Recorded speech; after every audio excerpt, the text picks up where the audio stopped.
Hi, everyone. I'm Sakina. Welcome to the Midnight Sound Podcast. Thank you so much for taking your time and listening to this podcast. And hopefully, you'll press all of the necessary buttons, share, like, comment down your thoughts. I'm really interested in seeing what you guys think of the episodes and if you have any suggestions and stuff. I read every single thing that you guys write. So that's that. And hopefully by the end of this month, we can reach like 50 subscribers. Hopefully, I'm not saying a lot because this channel is growing a lot with a lot less faster than I thought. So um, I'm not making a big deal out of it. I'm not being dramatic, but I'm taking baby steps. So 50 subscribers for this month is pretty. That would be something that I would appreciate a lot. And mind you, I don't do this podcast. I don't record this podcast for the cloud, for the fame, for the views, for the likes. I just do it simply because this is what I'm passionate about. I recording, talking about the things that in that I think are worthy to be discussed and sharing with the world. And whoever this podcast is meant to find will find a way. Um, and the right people will find their way into this podcast. Anyways, enough of the chit chat. Today I decided to talk about Fifth Harmony. It'll be more of like a pop culture related topic, which mind you, I have already mentioned it many times that I don't follow a niche simply because I have talked about life related stuff, being in your 20s and stuff. It doesn't mean that it's something that I will be talking about all the time. I can talk about music, arts. The next day, I can talk about, I don't know, baking cookies for Halloween. And the next episode, I can literally talk about, I don't know, falling in love, having a crushes, or breakups, and etc. You see, so this place is a free space. Let your inner child to be as free as possible. I mean, we are allowing that permission. Um, so yeah, I chose this. I chose Fifth Harmony due to the fact that a couple days ago it was their anniversary, and it's been 14 years since the formation of that band. If you know them, um, probably all of the millennials and some of the Gen Z might know about them, but I'm pretty sure the millennials are aware of their existence. And I was a staunch Fifth Harmony stan. I was. And I still am. I'm still pretty invested in their stories as artists, but I'm trying to keep a healthy balance. I don't want to be fixated about them anymore. But like I said, a couple days ago, I encountered their account posting their anniversary and announcing making some announcements as if they are going to make something huge in the near future. Hopefully they will. Hopefully they'll tour. They'll make their fourth album. They'll reunite as a five piece, not a four piece, because that's what the Fifth Harmony was about, wasn't it? We all loved Fifth Harmony as a five piece band, and each of those five girls brought their strength and their weaknesses as well. Despite the claims that Fifth Harmony was a messy and chaotic group, I highly disagree with that. Despite all of that, they got so much public adulation.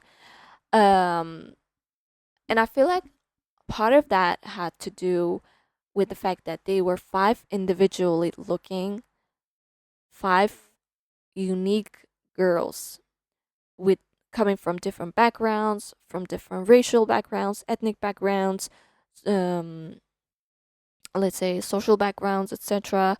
And that's what made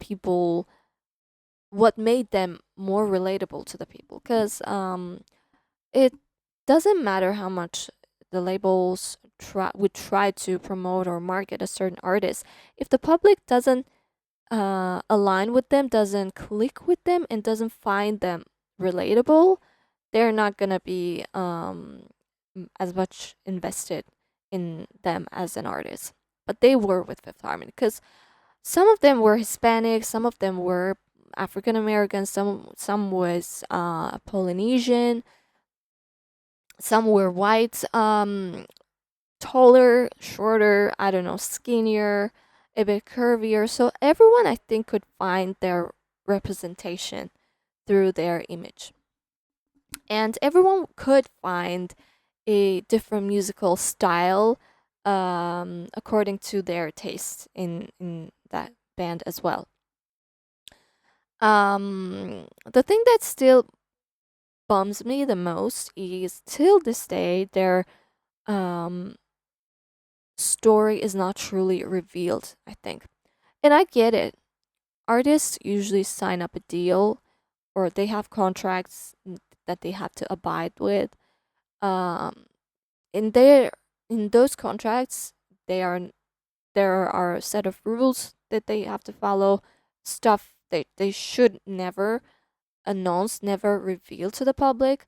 And I highly believe that their breakup, what was going on, their contracts are still kept as a secret. That's why they don't necessarily reveal the details as to why they broke up, why they split up, why they still.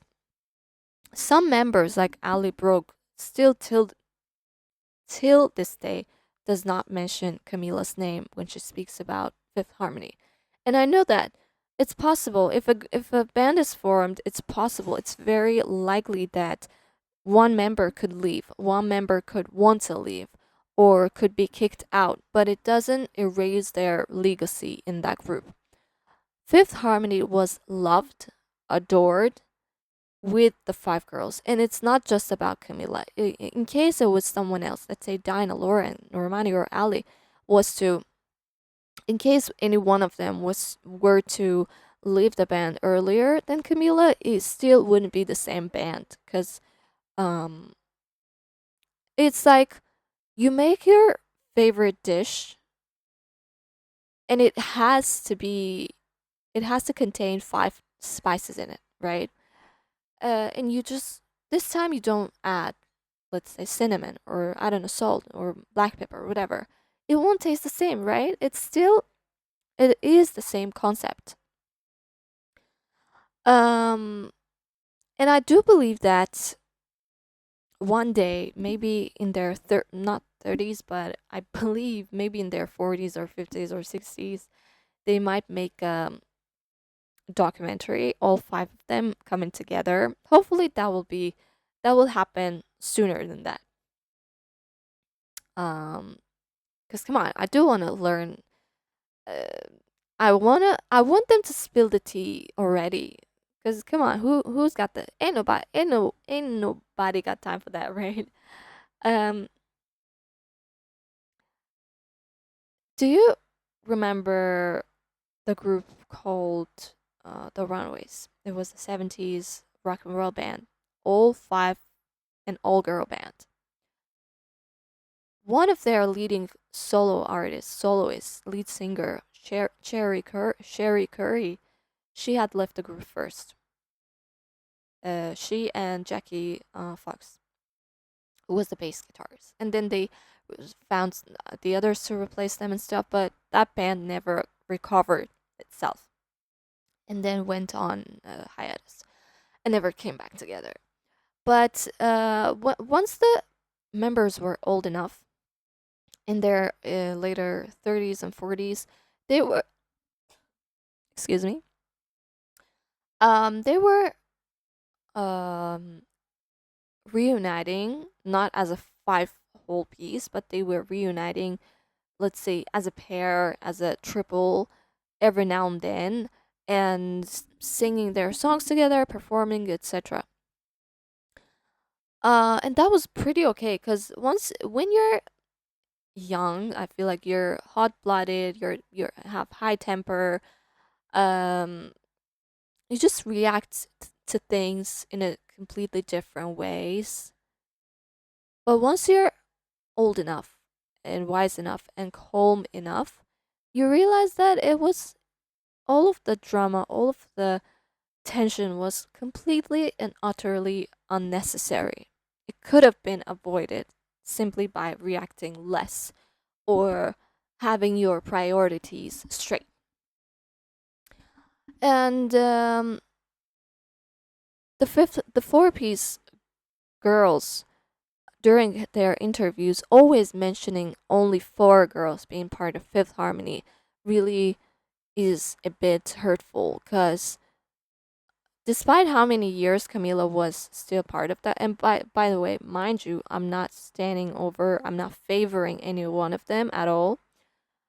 And as opposed to that, I'm in favor of them being in a group, or you see, not being in a group for as a forever thing, but like getting in, getting out, getting in, getting out, while still doing their solo projects, releasing their solo albums and stuff, but also not forgetting about their legacy that they have left during Fifth Harmony.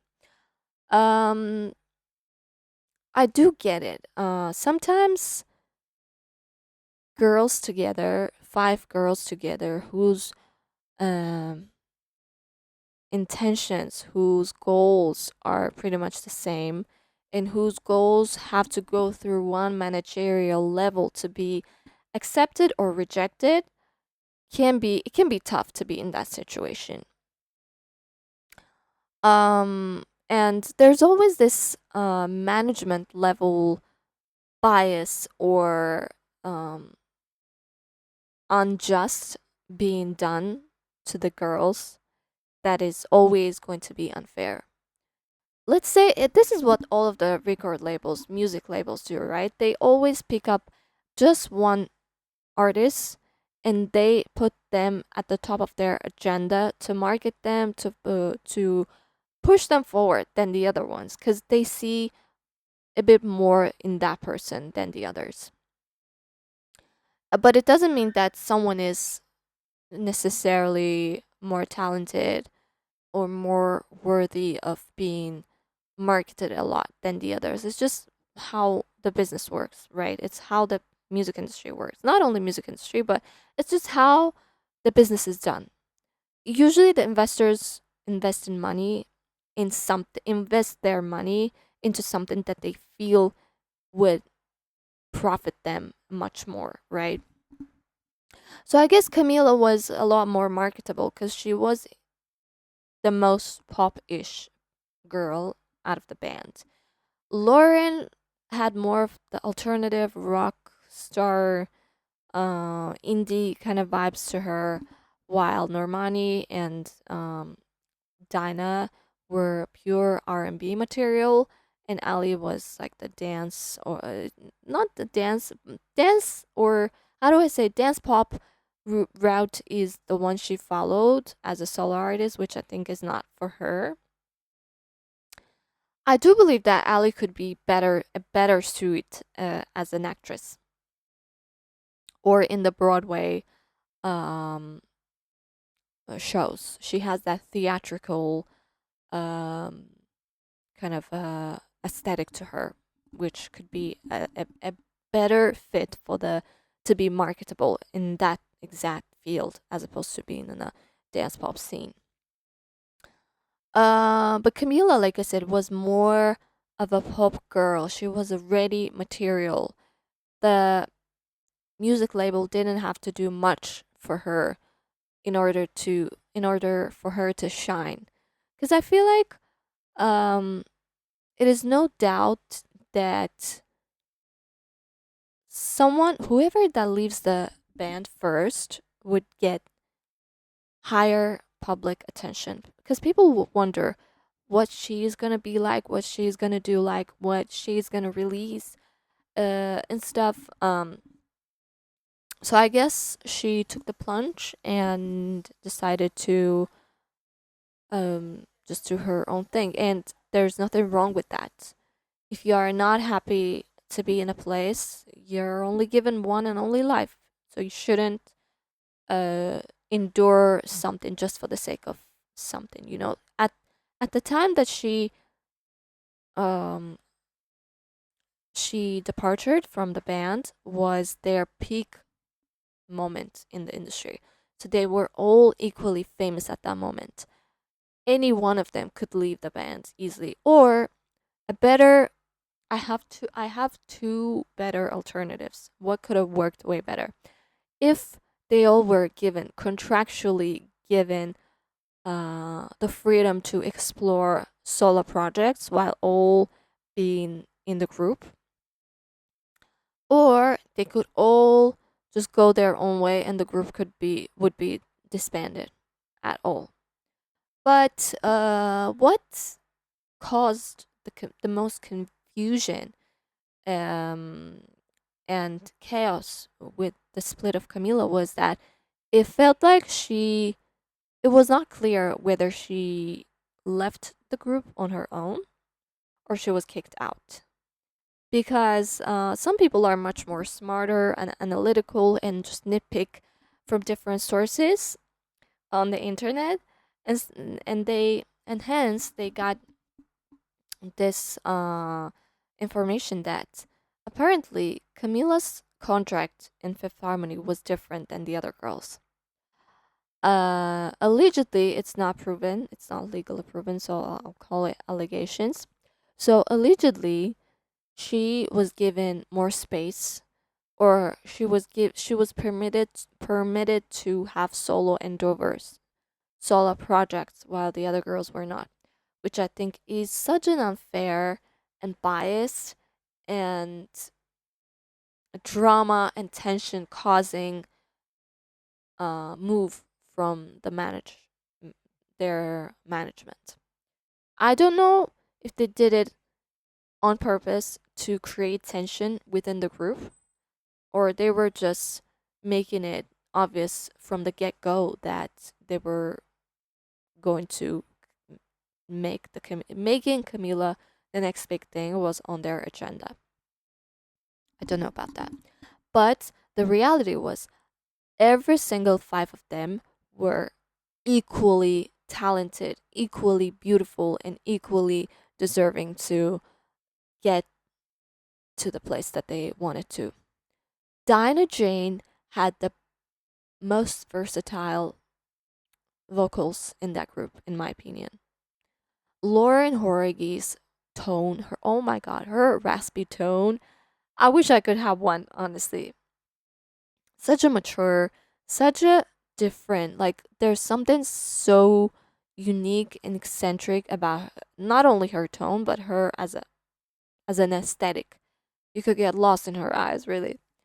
Normani was a wild and fierce and raw force of movements, of dancing. She was the best dancer in the group, and hands down, that is for sure. Who's left? Ali Brooke. Ali's vocal range was the widest out of them all, and she was all. I feel like the management knew that. That's why, therefore, no wonder they gave her to hit the highest notes all the time, and she nailed them all the time. But again, I do feel like she fits more into the theatrical and Broadway kind of world than the pop industry. And Camila, on the other hand, had the most how do I say, changing, or like she could add riffs and runs and every you see what I mean is, let's just take one song for example, right? Anytime that she performs it, it's different than the previous performance, which I by that I mean she was really good at experimenting with different sounds, with different runs and riffs, and she made live performances sound more interesting all the time. And that means they were all better together. And they even had that song. Um,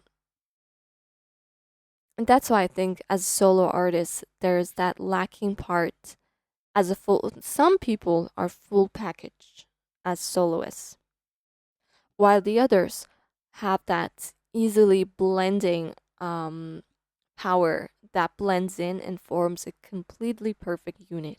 And I feel like those that Fifth Harmony girls were meant to be in a group rather than. And Simon Cowell is I mean, come on, he's a smart businessman. He knew what was he doing, right? When he picked up those five girls out of thousands of different girls and said, these five are gonna be the next big thing. And hopefully one day they will really bury all of the hatches, because the stuff that you do in your youth, you could have made mistakes, you could have hurt someone, you could have said hurtful things and stuff, you could have I don't know, you could have done a lot of bad things in your y- youth, but it doesn't mean you should be villainized. You should be staying with that stamp through your whole life. And I feel like now that they're in their 30s, well, some are in their late 20s, some are in their 30s already, I feel like there's no point in holding the grudges against each other anymore. They might not be the best of friends anymore, and they don't have to, but I feel like just recalling the joyful moments together that they had.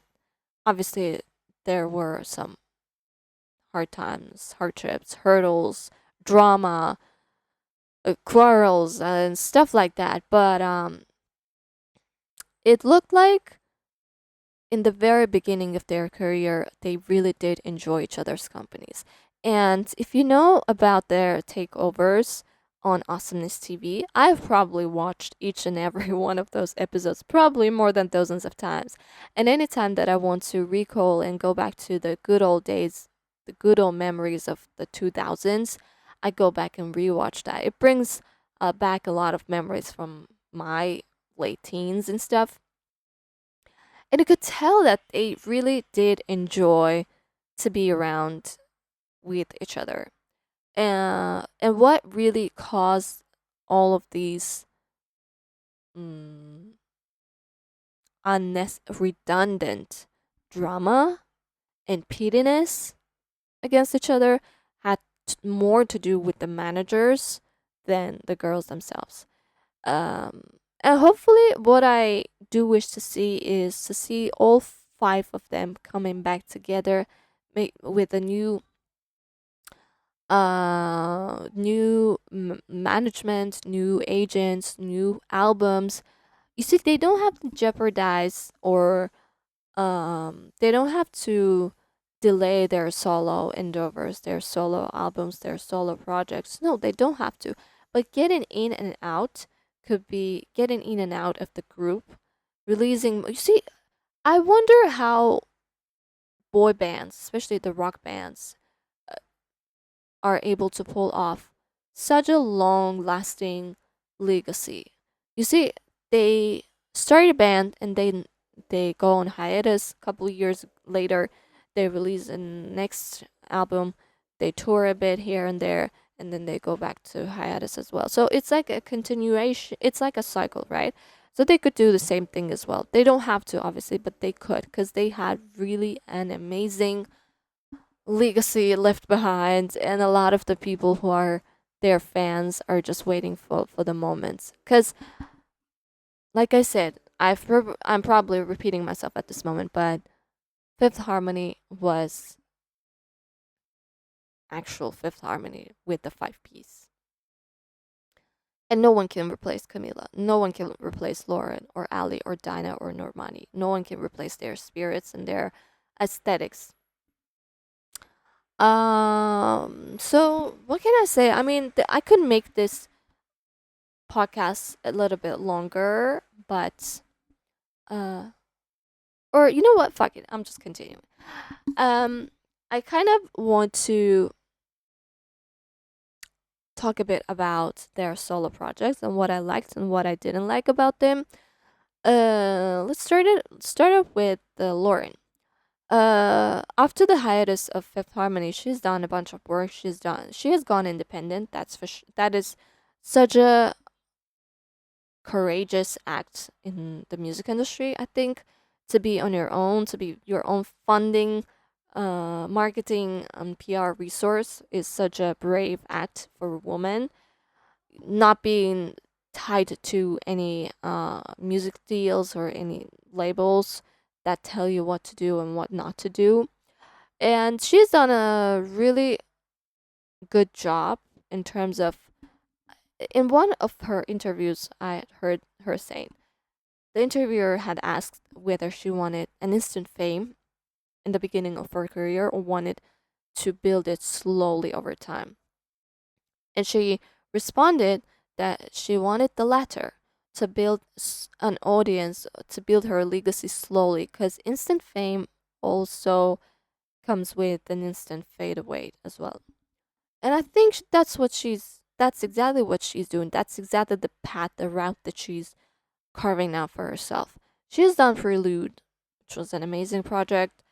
And then in between, there were some really good tracks. Wolves was my favorite, and I feel like that is one of the most underrated songs of her. After that, she has done collaborations with different artists and stuff. It's been a while since she has been working on her solo album, debut album. And I've heard that the album itself is ready, but she's having a bit of a financial troubles and issues in terms of finding the distributors, distributing companies, because she is a well-spoken person as well. She has spoken out and loud about Palestine, about Gaza, about human rights, about she is a social activist as well. And I feel like that is not highly wanted or appreciated future in the music industry.